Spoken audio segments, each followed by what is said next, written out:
in oil, this does not create a good investment climate, because if I am, say, on the production side of the equation, and I'm investing in new, say I'm Exxon or BP or whatever, I don't know what the price of oil is going to be in 5 years. In fact, I don't even know within 10% what it's going to be. So there's a caution on the investment side because of price volatility. Also, if I'm buying a car, I don't know what the price of oil is going to be in 5 years. So I'm a little cautious there. So it's not a good investment climate. And carbon is going to trade, be more volatile than oil because, one, it will be very climate or weather dependent. You know, say Europe or Asia has a cold or warm weather, that's going to, if you're using marginal pricing, which is what you're talking about, a little bit of demand difference can make a huge difference in the price. And it's also,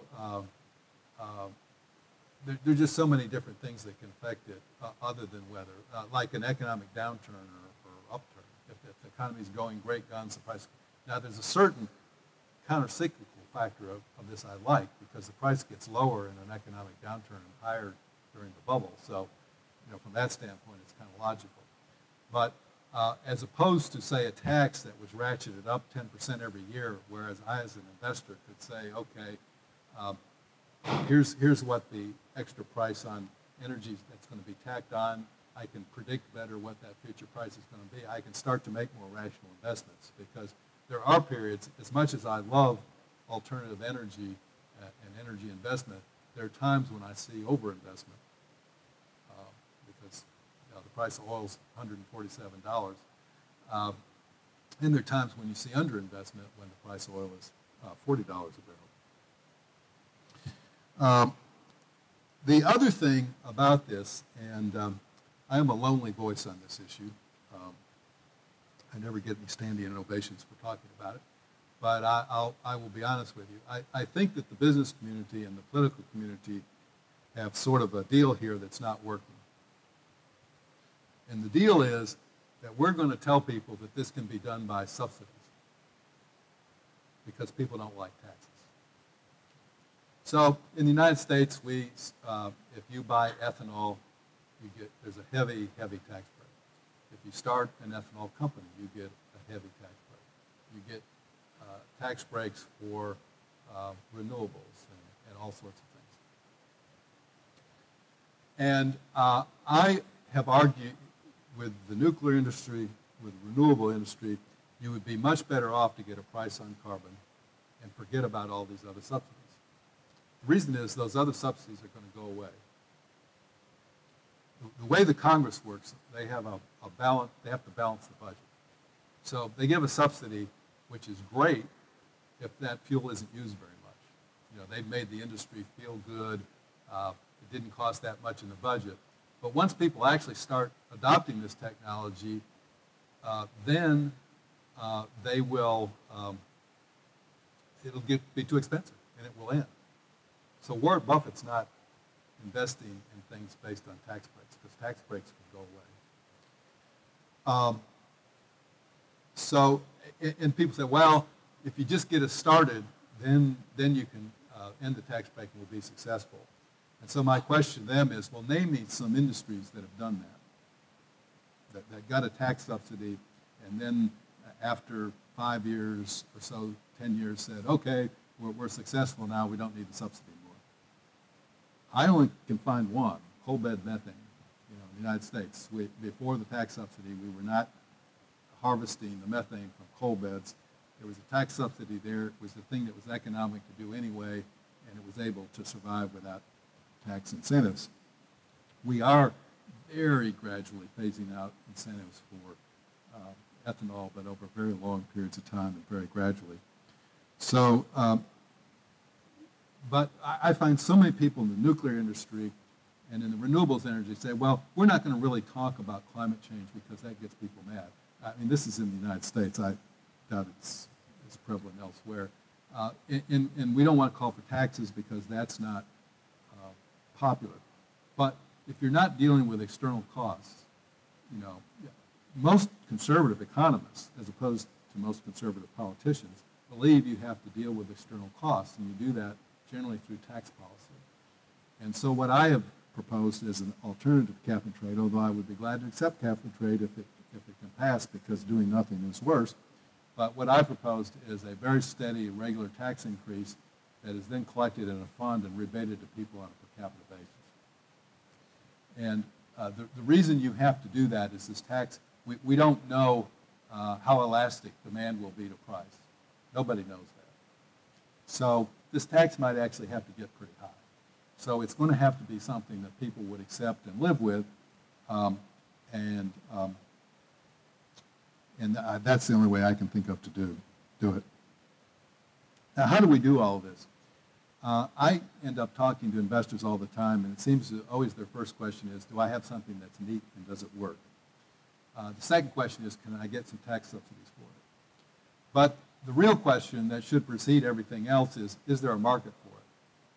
It's even more important than has it been invented yet, because if there's a market for something, we can go invent something for that market. But if you've invented something and there's no market for it, what difference does it make? And I don't want to offend anybody here, but I would sort of put fuel cells in that category. I don't know what the market for fuel cells is going to be. Hydrogen is just too inconvenient as a fuel. But there are a lot of things where there are markets. But to get into the market, it takes either a price signal or it takes codes and regulations. In the United States, a number of our states have minimum requirements for renewable energy. These have been helpful. I think probably in the next year or two there will be a national standard required a minimum amount of renewable energy in electric generation. So there are a lot of ways to do this, through price signals and through regulations. I must say I have been impressed with what China is doing in some of these areas. The government, I've been told, is going to mandate LED lighting in all new government buildings. I am a big fan of LED lighting. I think it's one of those technologies that's pretty much ready right now that can revolutionize building energy use. It's moving every week and every month. At the Jimmy Carter Library, if you're ever in Atlanta, Georgia, right now we're way out there in LED lighting. It was a tremendous application for us because we have a lot of fragile museum-type objects there that can't tolerate heat. So most museums, they have dim lighting so they don't harm the objects.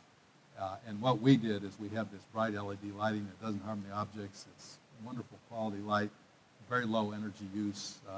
It's warranted for, I think, at least 7 years, so you don't have to pay people to change them out all the time.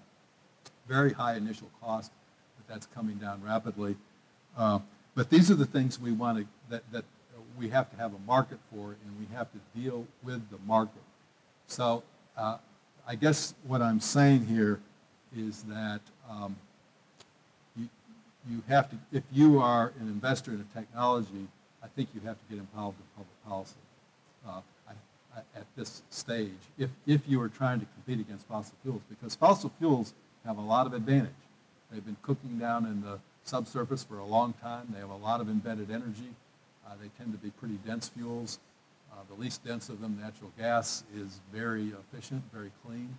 So replacing fossil fuels and moving to a low-carbon economy is not easy.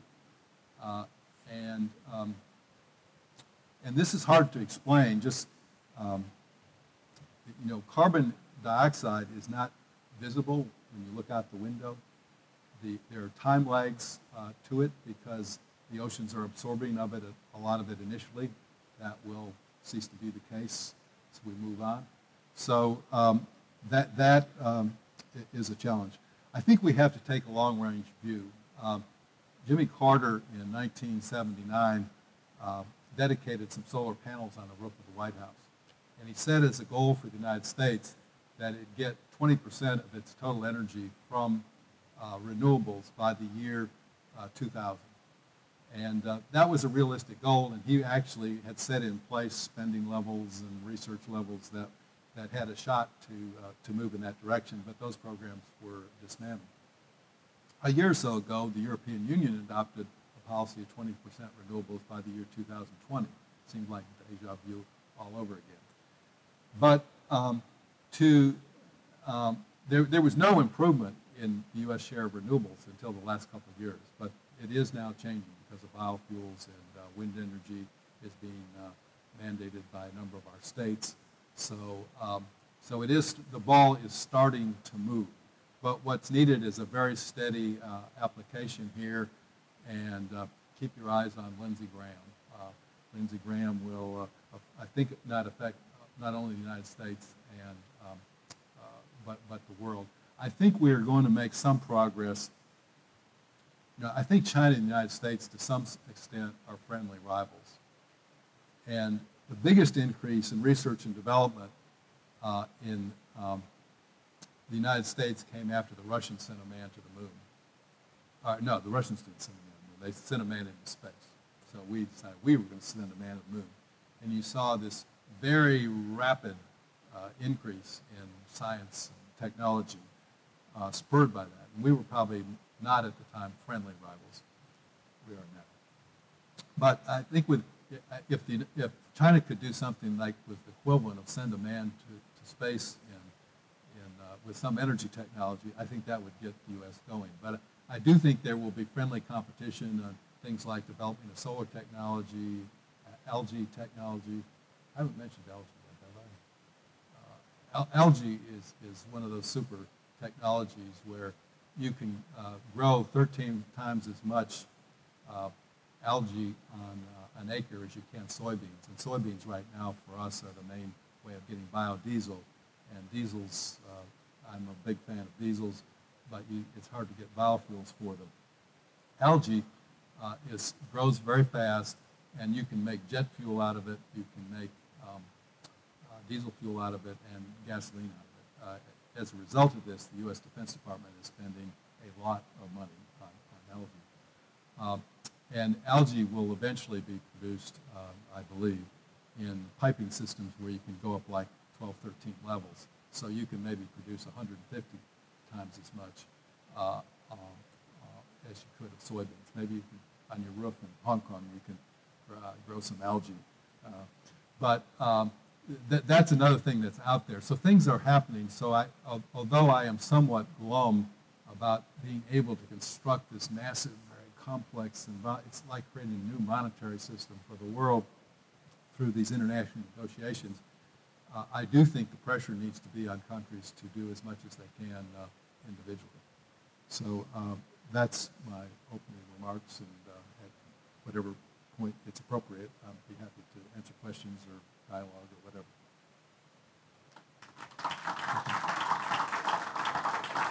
Thank you.